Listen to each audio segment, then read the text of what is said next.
Trisha, I see you still have that lovely background.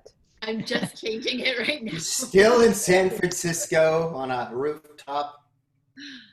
Hey, Michael, how you doing? I'm well, thank you. We were just talking about you. As it turns out, Ian knows your sister quite well. I did know that. Yeah, I just found that out on Friday. That's so awesome. My name's not that common. No, that's true. I have a horrible habit of reading people's first names because I'm so bad with remembering Hello, names. welcome, Kate. Hello. So yeah, I didn't even click in, and then I got an email from Chris saying, hey, we should have a video coffee. And oh, by the way, you're teaching my brother. I was like, that's awesome. Hey, Victoria, how you doing? Hi, good. I know I say Danny. We share our Zoom account. Hold on. Is Danny joining us? Yeah, she should be. Good. I'll text her. We're just waiting while people are loading in. Oh, as people load in. Hey, Sushila, how you doing? Hi, good morning. Good. Good morning. How's everybody doing this week? I see the Corona nod and smiling like, yeah, it's a good 6.5. Yeah. I hit the wall with the Corona thing this week. This was like, yesterday I was like, I cannot spend one more moment on Zoom. I am done. Yeah. I started reading a couple of articles about the psychological effects of us being on camera. And it's really fascinating because it's like, this is so much more, it requires so much more energy than being an in-person meeting, right? Because you're on camera, literally. And so it's really interesting what it's doing to people's psyches. And of course I read that and then I was like, I'm done. I can't do it. No more Zoom.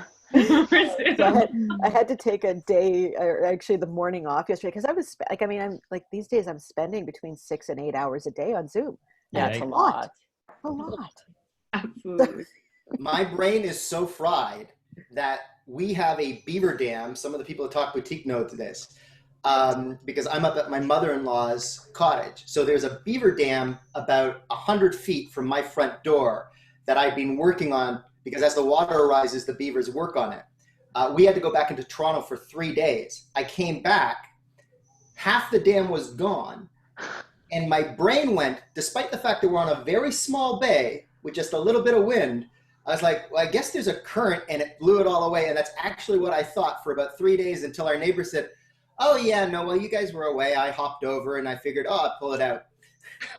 So my brain thought that wind had somehow removed a beaver dam. Right. Makes sense. Yeah, it made complete sense in my brain until Joe went, oh yeah, that was me. And I went, that makes, yes. Engineering, yes. Yes. I think so. I know Andrew can't make it today, so I think we might be ready to go. Okay, cool. So what we're going to do today, guys, is we're going to go through the top canvas again, but we wanted to give you guys an opportunity as we went through it for people to ask any questions if there's any specific areas where you have some questions right now. And then we're going to go through your statements of purpose. And if you've gotten far enough to have some key messages, we'll listen to those as well. And we can give you some feedback and tips there. And then after that, we'll see how we're doing for time. We may set up a peer coaching model depending on how much time we have left. Before we begin, did anybody have any questions from the sessions that we've done since our last group coaching session?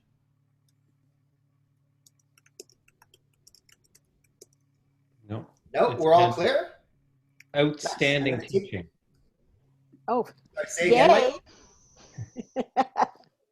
You said outstanding teaching. I'll take that. Yeah, I'll definitely take that. All right, so bear with me because every time I do screen share, this is a technological adventure for me. So we're going to do that and that. I don't know if anybody else shares my my technological fears / very basic skills. Yeah, I used to have a blog that was called The Accidental Luddite. I don't hate technology. I'm just not sure if it loves me back. There we go. Okay. So you all should see the top canvas framework. And if you want to do the split screen thing so that you still have the gallery view on the side, you can. I'm actually going to fire up our story points, and we'll come back to these. So as I go through this, if you have any questions, feel free to jump in. Andrea will probably jump in a few times.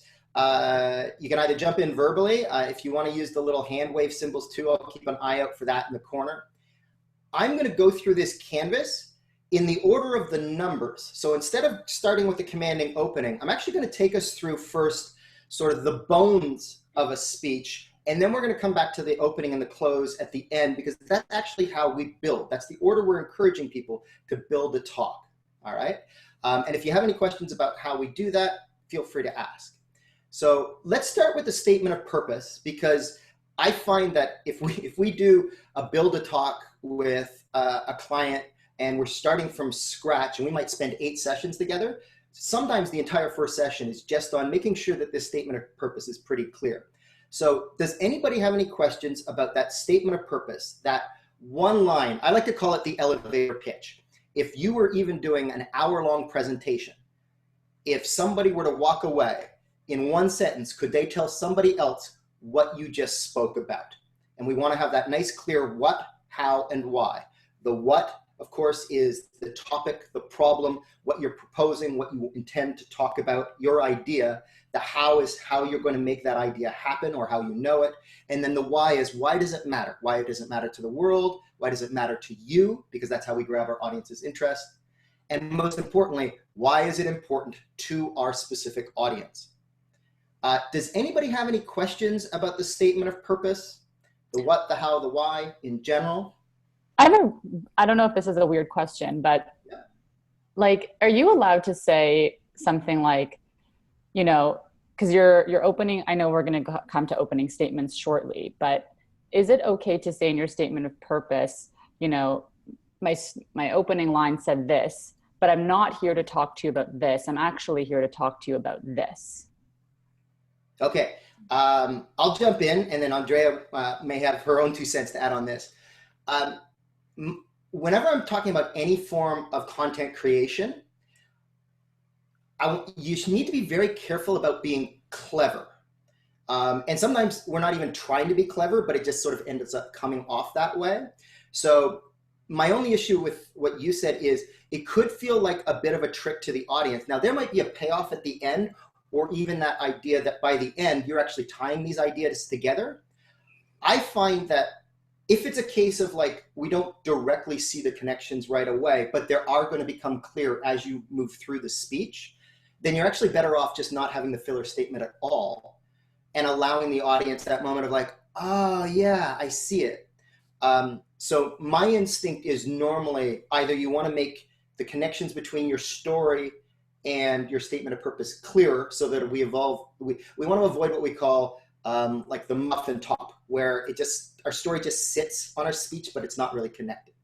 Andrea, do you have anything you want to add to that? Yeah, so again, because so much of what we're doing as we're presenting, as we're communicating, is we're communicating with each other on this, using language. But remember, really what you're doing is you're talking to the person's brain, right? That's really what you're doing. And you're creating connections. And so when you're creating connections, what you don't want to do in the middle of it is have a pattern interrupt. And I'm not talking to you about this, but I am talking to you about this, is a pattern interrupt. What you've done is you've said everything I've just told you beforehand, forget about that, because I'm going to tell you about this other thing. And so what you've done is you've confused their brains. You have to be really careful with language in the way in which you're connecting the ideas. So as Ian has said, what you really want is for your story to lead naturally. So using words like, so I tell you this because, or you may be wondering where I'm going with this. So there are ways for you to connect it. And that's, if you recall when we talked about that commanding opening, I talked about leaving what I called breadcrumb trails throughout it. That's actually some of the things that you're doing, because you're being very deliberate in the way in which you're composing that story, because you know where you're going with the content. Does that help? Yeah, that's super helpful. Thanks. If it helps, there's two sort of analogies or visualizations that I like to give people when they're building their statement of purpose that to a certain extent apply to your whole speech, but are essential with your statement of purpose. One is this. I treat a statement of purpose. I go back to the movie Philadelphia, and I don't know if anybody remembers that movie. It's now over 25 years old. But in it, Denzel Washington plays a lawyer where he's constantly telling people, break it down to me like I'm 5 years old. I don't go that young, but if you have a niece, nephew, children who are like 10, a statement of purpose should be, if you were to just say that sentence, there might be one framing sentence before it, but that's it, to that 10-year-old, would they understand it? Now, they're smart, they're interested probably in what you're talking about, but they don't have a lot of time, so it can't be too long. You don't want to have too much, you don't want to have jargon or even any imagery yet. You want to keep it simple. They could walk away and tell somebody else, hey, this is what they're talking about. My favorite, simplest statement of purpose that I've worked with recently was a woman in clean tech who runs an operation that does lithium extraction. Her statement of purpose for a pitch was, we do lithium extraction using nanotechnology because it's more cost efficient and environmentally conscious. So it's got the what is simple, lithium extraction. How do we take it out of the ground? The why or the how is nanotechnology. She goes into more details later, but it's right there in the statement of purpose. And then there's two whys. There's a broader why in terms of environmental consciousness, but for the pitch, it's cost effective. So it's like, it's also, we're all gonna make money. So the simpler your statement of purpose is, the better. You can use a lot of the lyrical, rhetorical devices that we talked about later on or in your opening. And then the other one I describe is you're rarely presenting in the perfect scenario. So I like to treat it like you're presenting to a group where it's the second day, you've all been in this room for like 12 hours the day before, it's the middle of the afternoon. What's your mental acuity? By the way, 3 of the people in the room, one of them's waiting on like a request for proposal. So they're checking, their text, they're constantly checking in and wandering in and out of the room. Another person, by the way, their daughter broke their leg in a soccer game. So they're checking their texts from home. And so people might be distracted. People might just be tired.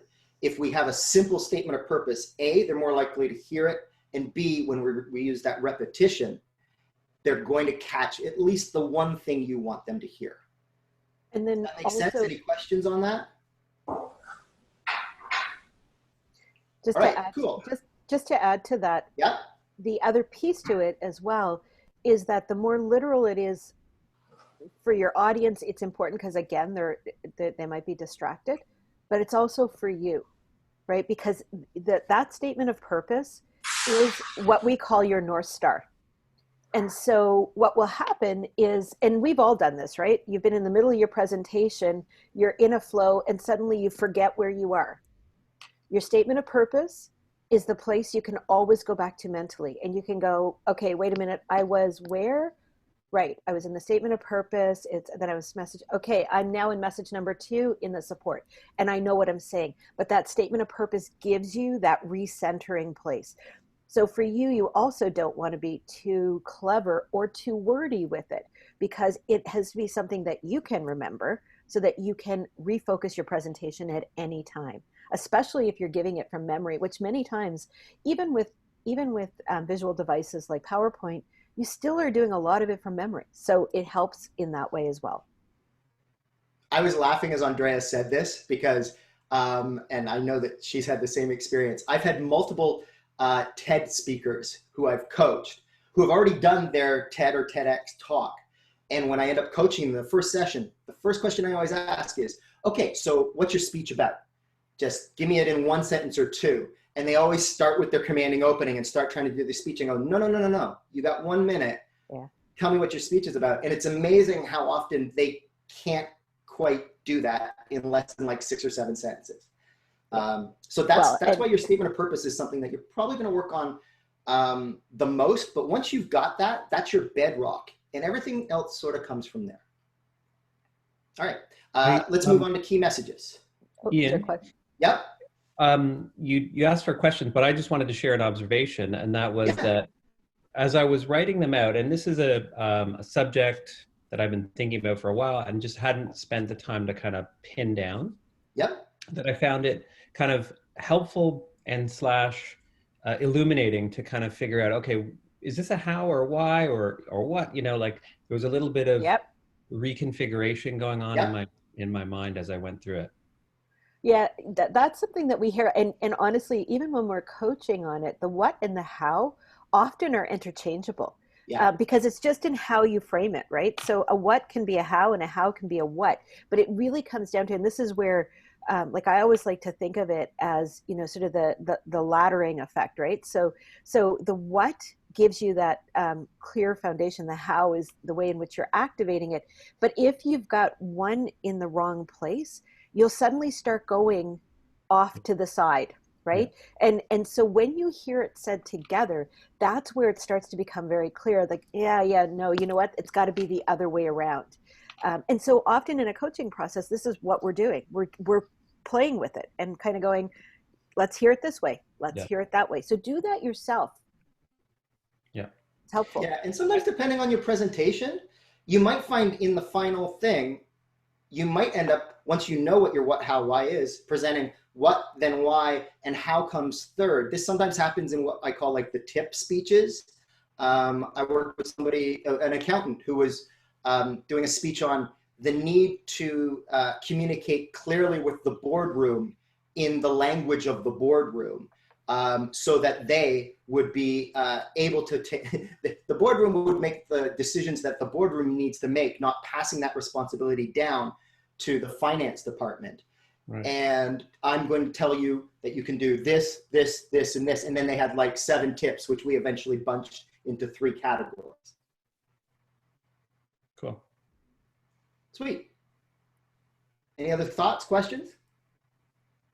All right, key messages. And I'm going to do these, the ideas for the first chunk, sort of key message 1, support 1, key takeaway 1. Not a lot changes for each key message and section. The only thing that you want to think of is in your final drafts, theoretically, key message 2 can't happen without hearing key message 1. Key message 3 builds on 1 and 2. So this also will help with the presentation feeling like a story, because there's a logical flow to it that makes sense. There is sometimes you might have a key message 1A and 1B, and that's fine. But that's sort of the big picture way you're going to structure things. For just your key message 1, you can almost think of these little sections as they're almost like little talks unto themselves. And so each key message is like a small statement of purpose.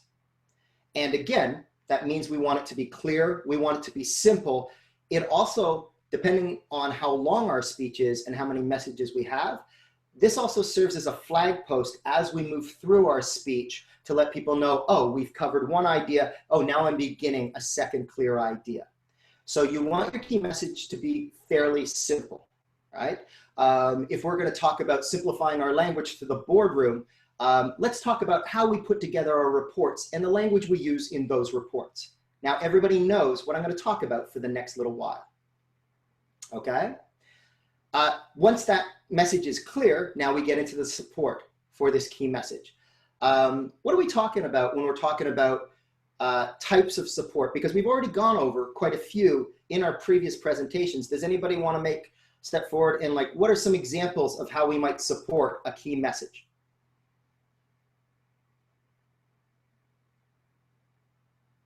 Take the shot. There's a smile and a thumbs up in it for you if you take the guess. I think we're all on mute. That's the problem. Oh, I just got unmuted. Facts. Right. So statistics, facts, and data. This is where you're going to put so much of it, right? Excellent. What else? Analogies? This is where you might use your analogies. We've got the little hook there that says your story might continue here. This is where you might, draw back to your opening story and go, you know how I mentioned how much I like to travel? Well, here's what happens when, say, your itinerary doesn't work out exactly as you planned. It's a little like, you know, when you have a major problem and you're trying to adapt to it in an ever-changing environment at work. right? So yeah, you might use your analogies here. Absolutely. Nice. Any others? A quote? You might have a quote, right? I work with a couple of speakers who really love quotes, and I usually encourage them to try not to have 3 or 4 for every single message, but sometimes a quote can be a nice highlight. Absolutely. Quotes work.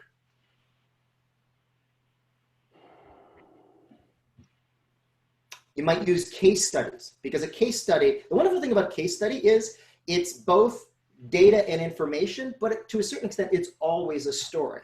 So this is where you might have case studies. An image? Like, I don't know if we're building a visual talk here, but. Yeah. You might use, this is where you might have a chart or a graph. So certainly with your data, depending on the type of data, you might actually want a visual representation of some kind. The thing I usually suggest is when we're talking about presenting data or facts, this is where we want to be careful that we don't get too into the weeds unless it's a longer talk. So you always want to know how to present your data in sort of the short form way, 1 or 2 sentences or less. And then if you need to go into more detail, how do you do that? And more importantly, if you are going into more detail, this is where the storytelling becomes important. So in financial institutions, they often will talk about the consumer or the client. If you just name those people, even if you're creating sort of analogous human beings, you know, Rahim, who has just bought his 2nd car, you know, those little specific details, now what we're doing is we're humanizing the data. They're not just statistics. Every single number is potentially a massive human story. Cool. And then when we get to our key takeaways, the most important thing with our key takeaway is this is the section most people forget. It's very common for people to do clear key message 1. Here's my support for key message 1. That's the end of my data and support. Key message 2, what you want to do is make sure you have that key takeaway, and this is where repetition is so important, that reminds everybody, A, of your key message 1, so you may end up rephrasing it or restating it. But most importantly, out of the what, how, why, what do we really want to hit here?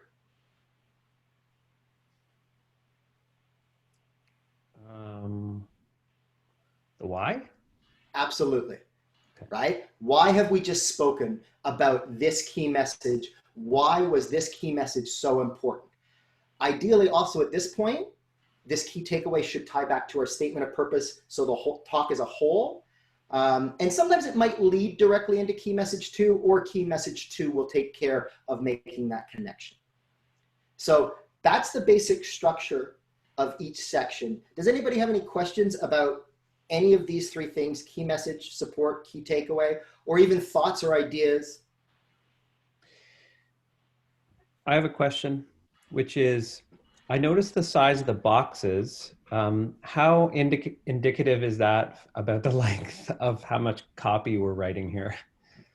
None at all. Yeah. None at all. Okay. You know what, this was, the size of the boxes are really so it could fit in a screen. But really, if this were indicative, that, the statement of purpose would be much smaller because it's just 1 sentence. The key message would be much smaller. The support would be bigger.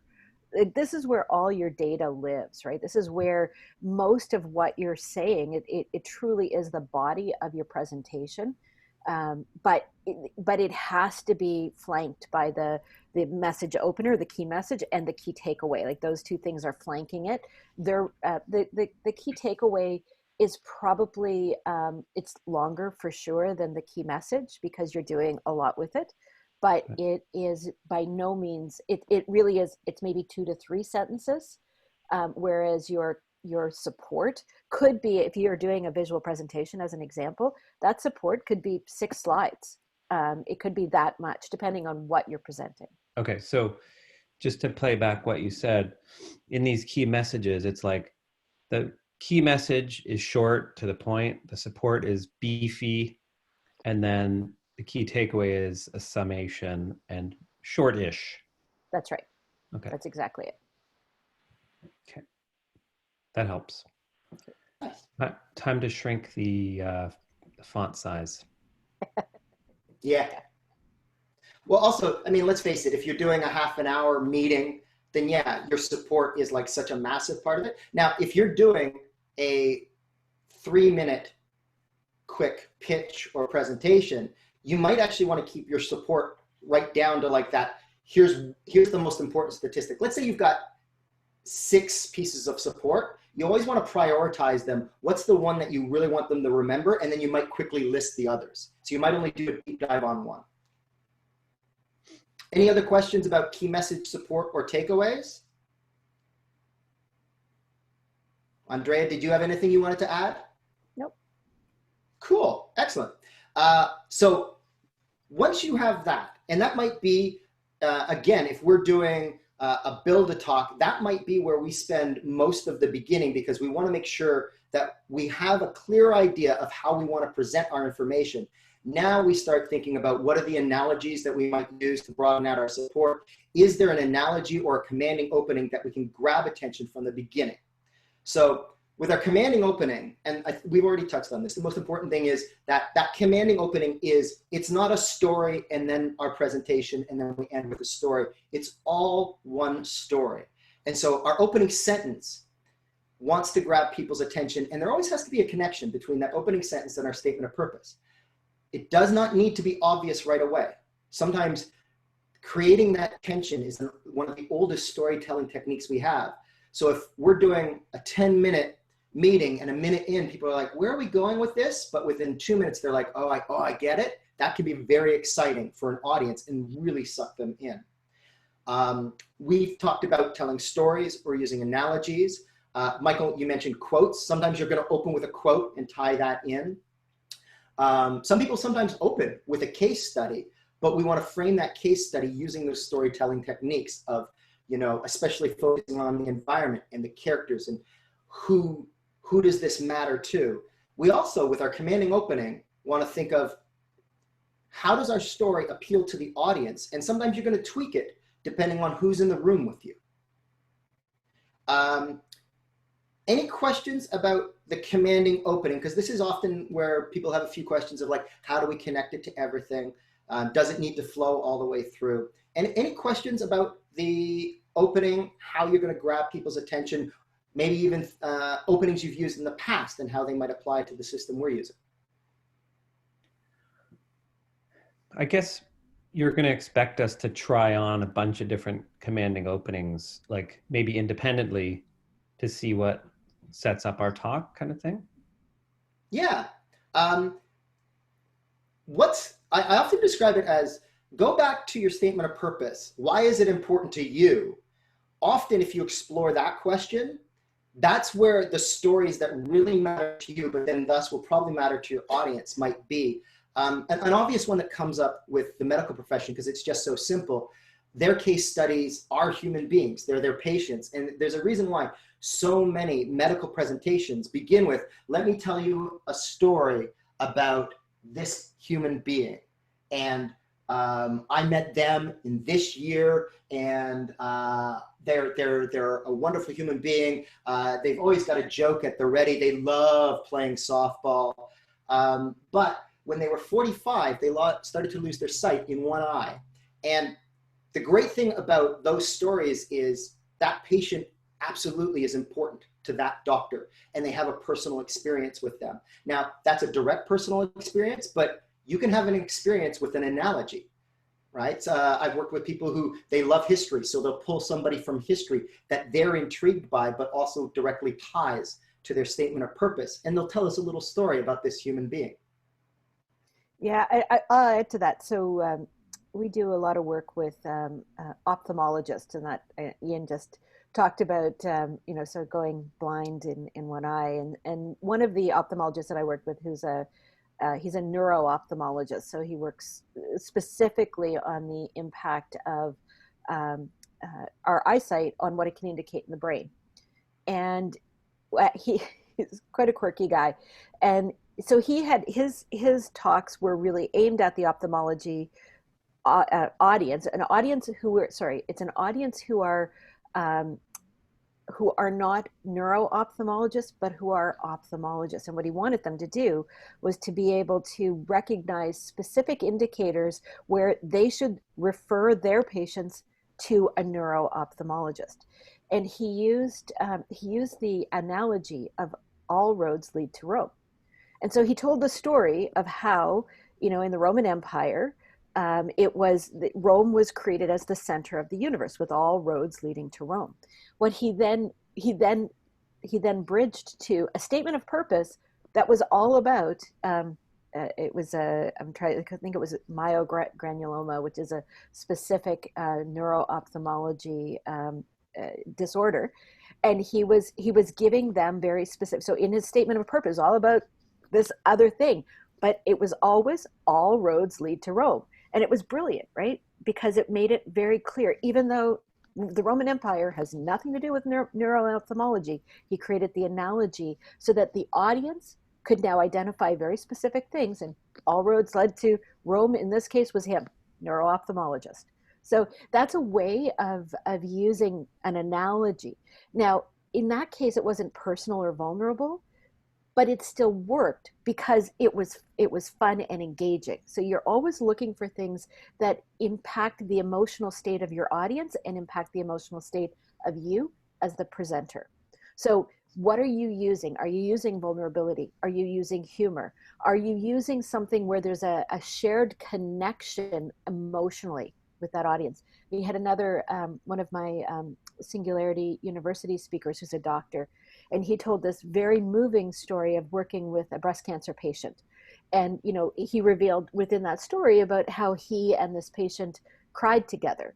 You don't often hear a doctor saying that, but yet when you hear it, immediately you become much more connected to what he's talking about and why he's giving you the information he's giving you. So remember to use that opening as a way in which to connect emotionally. And there are lots of different emotions that you could be connecting with.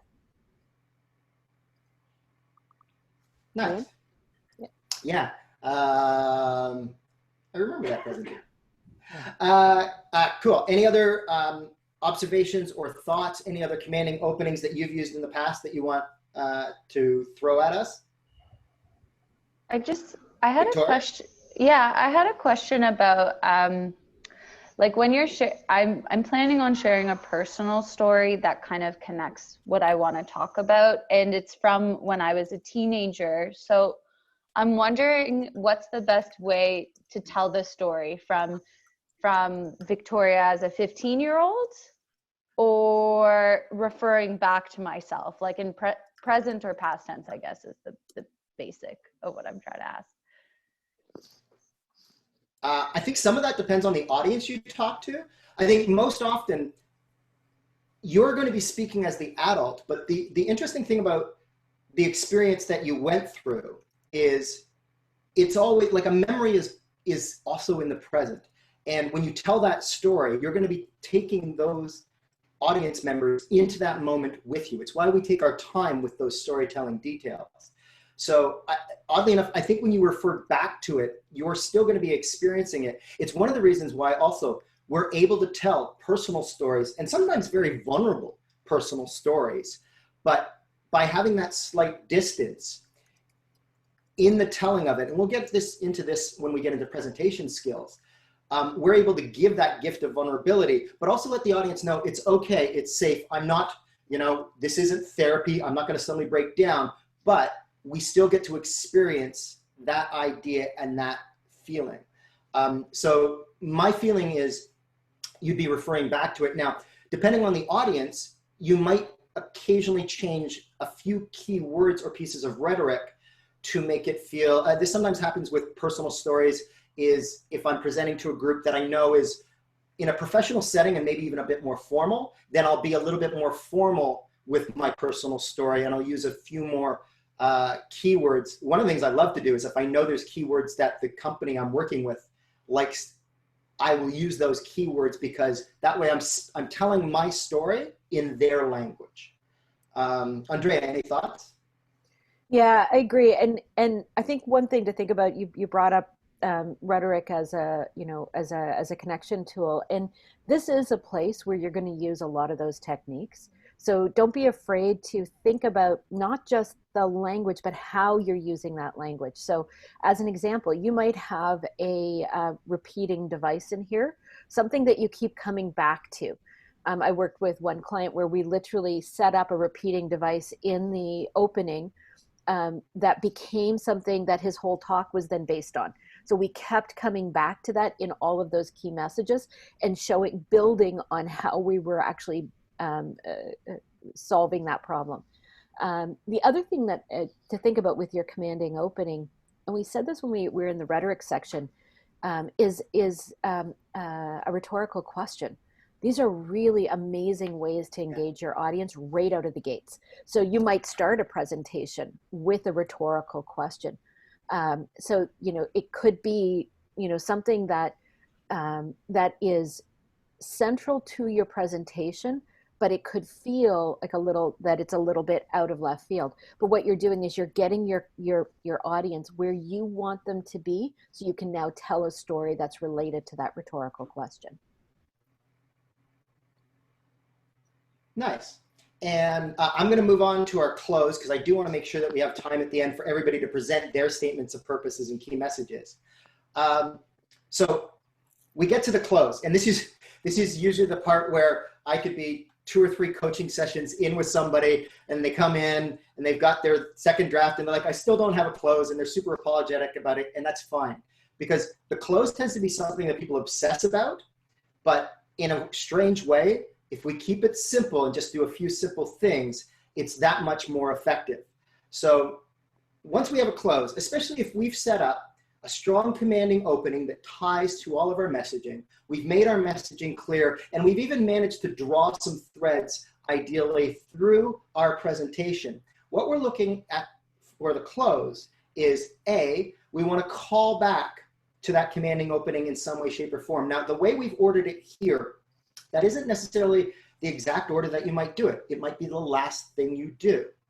As a simple example from our previous group session, I know somebody was talking about how much they loved Scotch. And so let's say they opened with a story, and that had been part of the story that they talked about. At the end, after they've restated their statement of purpose and given us gone over their key messages again, you're never going to say them exactly. You're going to sum them up.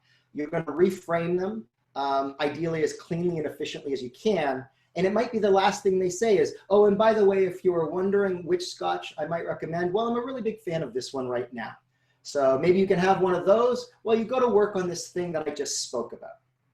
So sometimes you're going to tie back to the commanding opening and it'll be very simple. Sometimes it'll actually feel like the wrapping up of a story. A classic one that happens again with doctors because it's so simple is that patient that they talked about and said, oh, they started going blind in their left eye, and I've talked about this procedure that we ended up using. Oh, by the way, you remember that person we talked about? Well, they can see, they've got vision like they did when they were 6 years old. And you know what? Their softball game is going pretty good. They hit a home run the other day. And like, that's how you can end.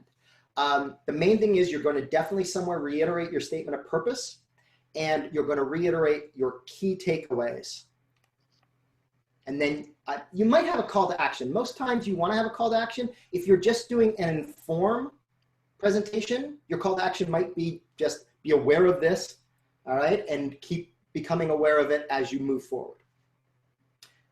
Any questions about the close? Or Andrea, did you have anything you wanted to add? And just, the call to action, I always say, what do you want your audience to think or do differently as a result of your talk? It doesn't have to be, as Ian said, like they have to go out and do this thing. It's just, what do you want them to think differently? It could just be, now you're aware. So that call to actions they're important, but don't obsess too much about them or think that it has to be too directive. Yeah, the obsessing one is a big one. So I mentioned clever can sometimes be overrated. I've been writing for 30 years. I have literally spent an entire day on a paragraph, editing it and trying to get exactly the right word. I love doing that. Closes are where people tend to get, you can get a little too clever. You can end up with like the middle of M. Night Shyamalan's career where it's like, it's always a twist. at the end of the day, if your close says, here's the thing that we talked about today, and here's the key messages that I want you to remember, and if we just do this thing going forward, well, it'll be great. Thank you. That's a perfectly acceptable close, especially when we get into how you're going to present this, because so much of your close is actually dependent on just the way you present it to me is going to make it effective. Any questions about the close? Any concerns? Cool. Any questions about how all of this fits together as a whole?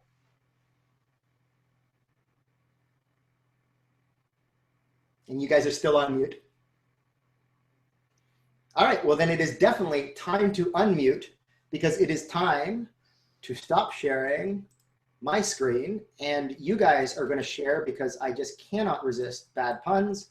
You guys are going to share what you've been working on so far. So if you have your statement of purpose, we want to hear that.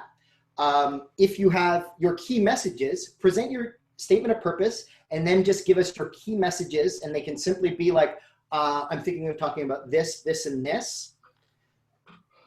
And then Andrea and I can give you some feedback on that. And if you've actually started thinking of analogies that you might be able to use, or commanding openings that you can use, we'll talk about that once we've heard your statement of purpose and sort of the bones of your talk. Okay. I just want to add to that. This is progress, not perfection. We are not expecting you to come in with like, wow, I've got it all figured out and here I am. If it's rough and it's still a work in progress, that's fantastic. That is enough. So don't stress too much about getting it right. There is no getting it right. It's what's right for you. And that's what we're here for as your coaches. And in fact, we've got 5 coaches here today. So you got lots of support to help you try and get it a little bit closer to what you want it to be. All right. Do we have anybody who wants to go first? I don't mind going. Go ahead. Oh, we got Sushila. Now, normally I would do rock, paper, scissors, but I have no idea how that works over Zoom. I feel like there could be lag seating. Sushila, why don't you go first? Okay, sounds good. And the mic's on deck. So this is my statement of purpose. Yeah. Today, I'm here to talk to you about suffering as a gateway to falling more deeply in love with yourself. And I'm going to show you that by committing to loving ourselves through whatever we face, we will experience greater joy and peace in our lives. Cool. Excellent. Nice. And do you have key messages? Roughly, so I'll just kind of yeah, that's totally fine. The key messages can be really rough at this point. Okay. And like if you have 5 of them even, don't worry about like, oh, you had to get them down to 3 for this. So what are you thinking? Yeah, so my first message was get compassionate. My second message, get curious. And my third message is to surrender. I think those are pretty excellent. I felt like there was a clear what, how, and why. I would like to hear just specifically what's the what, because I think there might be some work we can do there. Yeah. So the what I wrote, the suffering you experience in your life is an opportunity to fall even more deeply in love with yourself. So to me, there's a lot in that what. Yeah. Like you've got a bit of a how in there, you know, so, and then your how was kind of repeating some of that what, wasn't it? Yeah. So is your what about human suffering? Yeah, I guess so. Yeah, I guess it would be. Because initially I was like, well, is it about falling in love with yourself? So is it the power of human suffering? Yes. Yeah, that sounds accurate. Benefit, yeah. So the power of human suffering allows us to fall more deeply in love with ourselves. So that, I'm trying to, what was your how? my how was to love yourself through whatever you face. I can see Right, how so- I can see what you're talking about now. Yeah. Yeah. Okay. So try it again. So use the power of human suffering. Okay. Today I'm here to talk to you about the power of human suffering. And I'm going to show you that by committing to loving ourselves through whatever we face, we will experience greater joy and peace in our lives. So to the audience, how did that sound?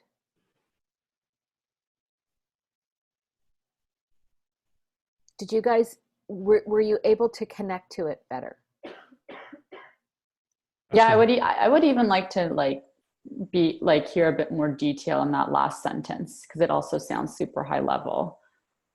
Like, Yeah, there's the two questions that I have, if we wanted to get more specific in this, was when you're talking about whatever you might experience or face, are you predominantly talking about obstacles? Because sometimes even just throwing in one specific word like obstacles, but is it also opportunities? For instance, this thing that we're all going through is obviously a massive obstacle, is obviously there's human suffering. There's also strange opportunities for people to connect more with the people they're with, specifically their pets who are now getting tired of us. So sometimes just one specific word lets us know, oh, this is sort of the playing field that you're working in. And then the other thing you can do with your why is, so you've got a nice broad why, is it's the old 5 whys, right? So why does this matter? Why does this matter? Why does this matter? Why does A matter? Now why does B matter? And by doing that, it'll let you get into, you're talking about experiencing more happiness and joy. Now that's very broad and it's very essential. But are there any specific whys in there in terms of, you know, allowing you to progress, allowing you to learn, allowing you to live with less stress? You know, is it going to, especially in professional settings, when we're talking about work-life balance, we're talking about happiness, but work-life balance, there's some very specific elements of happiness within that why. Awesome. That's great. I'm going to think through that. That's helpful. Nice. Super helpful. Right. Yeah. Cool. Great work. Any other thoughts or questions from anyone? Just that, like, suffering as conceptually is a very emotive, evocative kind of topic. Like it's a hook. Yeah, I certainly thought the statement of purpose, like I was drawn into that right away. That's a great thing when you say your statement of purpose, especially when it's just one sentence on its own. I automatically had questions and I wanted to know more. And that's how we pull people in. Yeah. Right? Yeah, and I agree with Michael. It's like there's just something there that's so it's so almost the opposite of what I would expect to hear. So now I'm like, oh, where is she going with this? I really want to know more. So I think it's really very provocative. Nice. And I would say the same thing with your key messaging. With each of those, because they're so broad, get specific with your, like, do the 5 whys thing, because especially depending on your audience, when you have sort of the broader, higher level presentation, you usually want to find a way, is there a specific bit of knowledge in it? I have a talk that I do about our inner critic and dealing with our inner critic and how to make that effective. And one of the things that helped make that talk better over the years is people specifically challenge me, okay, great, I know it's me, how do I deal with it? And it's not just we all share that inner critic, and so it's like we can, you know that it's a human experience. There should be specific, I almost talk about it being, do you have specific tips that you can give people? Because even if you just have one, now that's what's going to make your talk specific and unique. Cool. I had just one observation, Shashila, just to float by you for you to think about, is those key messages. I just wonder, are those key takeaways rather than key messages? I don't know. Like That's a great question. they were kind of directive, which is good, but I just wondered if they were the takeaways versus the message. Yeah, I would agree with that to say there's probably more work that needs to be done. I think what you've got are large buckets, which are great, Mhm. but you need to get specific now with what is that message and then how are you going to support it and what's the key takeaway. So the bucket identification is great, but there's a lot more work to be done in there in terms of really teasing it apart. Yeah, no, I agree. Thank you. That's really Yeah, helpful. it's a really good start. Like you can already see the Yeah. bones, and that's where you want to be at this stage. It's also something that lends itself so clearly to like personal storytelling. Right. All right, Michael, you are up, my friend. Okay. Today I'm going to talk to you about the urgent need to reduce emissions to net zero by 2030. And I will show you that when we see the societal transformation required, not as an act of sacrifice, but as a powerful act of creation, we can build the necessary momentum and action to avoid a catastrophic degradation of the planet and ecology that supports us and our way of life. Mm. Key message: Yeah, there's indisputable evidence that the decline of the Earth's ecosystem is accelerating. yeah, Number two, there's a misguided belief that the behavioral and system changes required involve sacrifice, hardship, and economic threat. okay, Three, the horizon for the changes required are much shorter than are currently being considered. nice.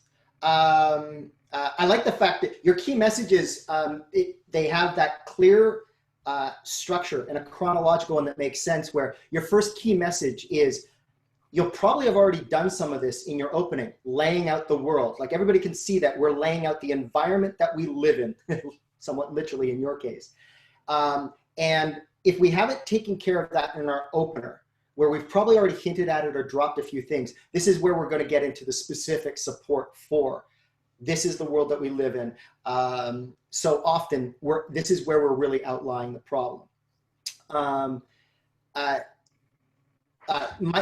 first thing that I thought of from both the statement of purpose and your key messages is, so you're not holding back any punches. You're throwing punches. And not only with your messaging, but especially with your rhetoric, which is excellent. This is a great example of, depending on your audience, you may change some of that rhetoric. Because, and still, by the way, be no less firm with the messages that you're presenting. But just as a simple example, if you're going in and speaking to big oil in Houston, you may soften the word urgent or even leave the word urgent out. You're going to still have the blank facts and messaging really strong. But Right. Sometimes what we're going to do is take some of our messaging and pick where we're going to have our punches. Does that make sense? Yep. Yeah. Andrea? Yeah, I would add to that. So your statement of purpose right now has a lot of detail in it. Like you're Okay. getting into specific like statistics and things. And I think it's you're actually overburdening it right now. I actually worked with another speaker, one of our Singularity University Canada speakers, who's a clean tech expert. And so I worked on this very thing, and she like the idea of reducing emissions to net zero by 2030 is such an important piece. We actually use that as the why, because it actually starts to live a little bit better in the why. So that's something for you to think about. So your topic is about reducing emissions, right? But is it really about reducing emissions, or is it about the impact that our emissions have? So think about that, because like right now you've got it that your what is reducing emissions, and I would challenge you to think about it is perhaps you want to get to the impact there first so that you can do a why. So it's just Yeah. something to think about.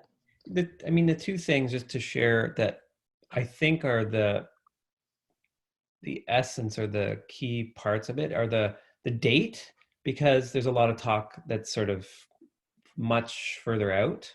So I want to have the date matters because it's about urgency, I guess. Maybe that's what it's about.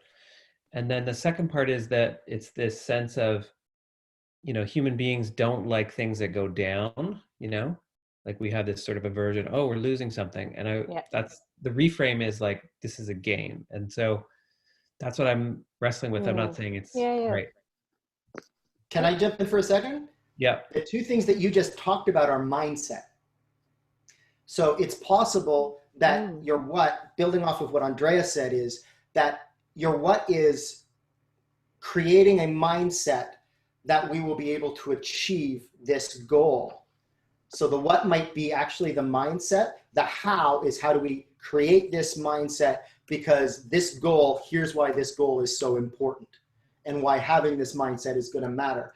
Because there's a lot of mindset it ends up being so important in so many different fields going forward, because so many different fields are facing a mindset that used to be more fixed and now has to be more adaptive and willing to change quickly. Andrea and I both worked with a neuroscientist in Portugal who was doing a speech literally about how we need to embrace the emotional prehistoric part of our brain to get it to relax enough that the modern rational part of our brain can adapt faster than it had to for most of our million-year history. Okay? Yeah. Excellent. Who's next? I can go. Yeah, Kate. Excellent. Right. And I like that was said with enthusiasm and authority. I apologize in advance if my internet cuts out because it's doing funky things right now. So if I die, I'm sorry. Okay, I'm in the country. Mine does the same thing. Yeah. Oh God, I'm downtown Toronto. I have no excuse. My name is Kate, and I'm a recovering venture capitalist. So today I want to talk to you about why it's important to build diverse ecosystems in venture capital and tech generally. I've been doing this for about 10 years now in SaaS and financial technology companies. And one thing I've noticed in my career is it's so important to bring a diverse group of people around the table. So I'm going to go and break this down. First, talk about what is an ecosystem. Then we're going to go and how to build one. And then I want to finish off with bringing in the idea of how do you bring a diverse group around the table, especially in industries that are sometimes seen as so legacy or boys clubs. Nice. Andrea, do you want to go first? Can you take me through what your what, how, why are, just so I can hear them independently? Yeah. So the what is kind of, I guess I'm drawing upon my experience. Yep. And just like, what I want to talk about is building an ecosystem. And I think it's important because it's something that often gets overlooked when building companies. Okay. The how is, I guess it kind of comes from one of my points is, how do you build an ecosystem? What is an ecosystem, and why and how it will actually help build your company. And then the why is to talk about diversity, really. It's a gateway to open that door, especially I'm probably going to be like, I've given this talk before to financial services companies, and kind of like one thing that they often don't understand is why it's important to have like a woman on their board, or why it's important to have various different people in a room. Yeah. Okay. So I think right away what you've got, you haven't quite separated out these three things. So if I were to, just from what I heard you say, was the first piece is building out a diverse business ecosystem. That would be your what. So today I'm going to talk to you about the importance of building a diverse business ecosystem. And then your how is, and I'll show you that diversity on boards, within companies, within organizations, creates stronger business outcomes. Perhaps, I think that's what I heard. Because, and then, so now your why, so that we are building profit while building society, or something like that. So you can see how now it's just sort of like three very distinct things. I'm not sure that I got it completely right. And I think your why might still need a bit of work, but I think the what and the how are perhaps closer. Does that make sense? Yeah. Ian? Yeah, I would have said you really wanted to hammer that why. Play that 5 whys of like, why does diversity matter? And why does it matter to you? Why does it matter to this audience that you're speaking to? Why does it matter to the broader corporate audience? And then like, you can sort of take that why and broaden it out. And then just 2 things to be aware of. So one is ecosystem's a great example of what I call small j jargon, where in the context that you've used it, it gets used a lot in the business world, but be aware, it's still jargon. So depending on your audience, you may not use that term in your statement of purpose. Be aware in your statement of purpose, you want to be careful of imagery and using especially jargon. It's not that you're going to avoid it altogether. You just don't want to use too much. So just be aware of that. And it might be that you keep the word. You just should always be aware of those places where you've got jargon. And then the only other thing I would add is when you eventually get to commanding openings in storytelling, what did you say? You were a recovering venture capitalist?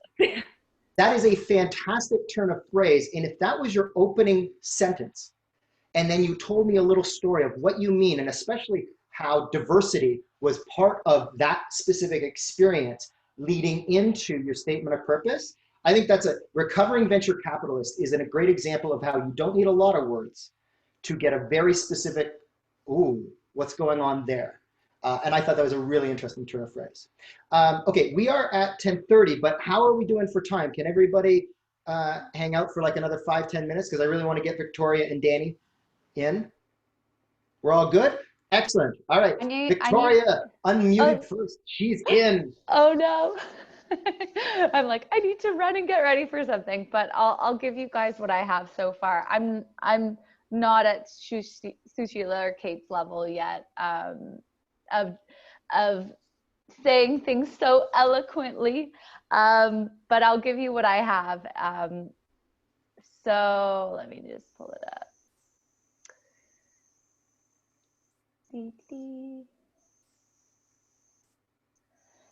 So my statement of purpose is missing things, but I'm going to give you what I have. Today, I'm here to talk to you about the power of giving. If we all gave more, we would receive more and transform more lives. So that's What's your like key messages? My key messages. I think I missed the mark, and I've been trying to think through them a bit more. That's but okay. we're more along the lines of I gave my key messages more as like experiences, I think, rather than things that I want people to take away. But I guess if I had to summarize it, I would say a small act of giving can change someone's life is number one. Number two, only by giving are you able to receive more than you already have. Okay. What you just described actually is a really good example where people will sometimes have, I have these personal stories and I know that this, proves my statement. And the trick is to do what you've done is whatever those stories are, what's the moral of those stories? Can you pull that out? And that's where your key message and takeaways are. And so that, especially when so much of a speech might be based on personal stories. In terms of your statement of purpose, my feeling is it's still very high level and broad. And I think you just need to delve into each of those sections to make it a little bit more specific. But the bones are there. We just need to refine them. Andrea? Yeah, I'd just say you're missing the how on your statement of purpose. Mm-hmm. I heard a what, and then I heard a repeating of the what. So yeah, I think there's a little bit of work that needs to be done there. And then everything else that Ian has said. Yeah, and I wasn't thinking from a lens, like it was good to hear everyone else's, where their progress is, like using facts and using other examples to back what I'm trying to say. So yeah, lots to do, but very helpful. When you're pulling those key messages out of those personal experiences, often those might be your how. And if you can look at them, and sometimes say when you're originally putting together a statement of purpose, you might literally put those, I'm going to talk to you about this, this, and this, and those are your three things. Then what do they share? Are there elements, and is there a way to sum up those ideas in one or two words? And that might be how you get your how down to a specific thing. We talked earlier about the idea of it might be as simple as, oh, they're all obstacles. That's the word I'm going to use. Overcoming obstacles. Mm-hmm. All right, excellent. Danny. Hi. Okay, I'll be quick so that I can. No, bring it home. All right, and I apologize if it's loud in here. There is some drilling happening in my place. Okay. My statement of purpose. So today I am here to talk to you about the positivity that comes out of tragic loss and suicide. I will show you that even though there is so much out of our control, we as humans can build strength and live full lives for those that weren't able to do so due to mental illness. Struggling a bit with my messages based on everything that was said today. But my first one was, mental health, what is depression and anxiety, and kind of just going into that as a starting point. And then building on that, going into examples of all the things in life that we cannot control to kind of get to the third point, which is like accepting death as it happens and moving forward to find that positivity. Okay. Yeah, I think some of your how was in those key messages. In your statement of purpose, I had the what and the why, and it was beautifully expressed. Yeah, I'm totally missing how. So pull some of, like even that last thing you said about coming to terms with death, and then in your second message too, take your how out of that. This is definitely one of those types of speeches where in the actual embodiment of the speech, we're going to want specific things that you can do in these situations. And you won't list those specific things in your statement of purpose, but if you can find the ties that bind those specific things together, that'll be the key. Yeah, I'm kind of struggling with like the how piece because I don't want to come off like an expert on mental health or I know I can use data to do that, but like I'm also not like a therapist to show you how you can find positivity. It's just my experience on it, if that makes sense. Yeah. So, Danny, can you just tell me what the what was again? I'm here to talk to you about the positivity that comes out of tragic loss and suicide.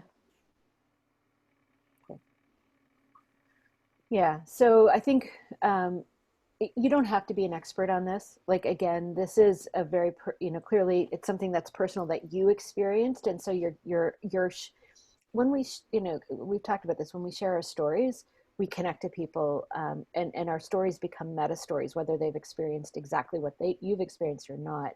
And in this case, it's talking, and while you may not be an expert in that building out and the sort of finding the goodness that comes from that type of an experience, there are many who are.